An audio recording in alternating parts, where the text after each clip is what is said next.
2 రోజుల నుంచి ఆ వాసుగాడు కనపడడం లేదు. వాడు ఏమయ్యాడో ఏమిటో నాకేదో అనుమానంగా ఉంది. వాడిని కనుక సిబిఐ వాళ్ళు పట్టుకున్నారంటే మన కొంపలు మునుగుతాయి. ఏమీ మునగవు. బ్యాలెట్ పెట్టులో వేసిన ఓట్లాగా వాడు ఎక్కడో క్షేమంగా ఉండే ఉంటాడు.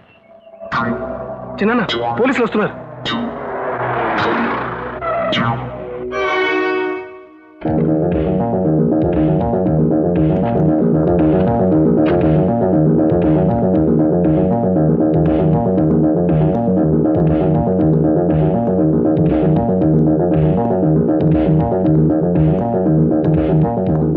Mister Prasadarao, you are under arrest.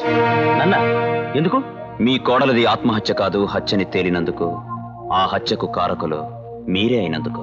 No, అబద్ధం. నా కోడలు నేను కన్న కూతురులా చూసుకున్నాను సార్. కావాలంటే వీళ్ళు ఎవరినైనా అడగండి. అయినా నా కోడల్ని చంపుకోవాల్సిన కర్మ నాకేం పట్టింది సార్? పెళ్ళైన నీ కొడుక్కి మళ్లీ పెళ్లి చేయడానికి, డబ్బు హోదా పెరుగుతుందన్న ఆశతో ఓ కుంటమ్మాయిని రెండో కోడలుగా చేసుకోవడానికి, అందుకు జ్యోతి ఒప్పుకోకపోవడంతో ఆమెను చంపేశావు. అది ఆత్మహత్య అని అందరినీ నమ్మించడానికి ఆమె శవాన్ని మేడ మీద నుంచి పడేశావు. అంతా అబద్ధం. ఇదో పెద్ద కట్టు కదా. ఏ ఆధారమో లేకుండా నన్ను అరెస్ట్ చేయడానికి మీరు ప్రయత్నిస్తున్నారు. Is it? రాఘవ. ఎస్.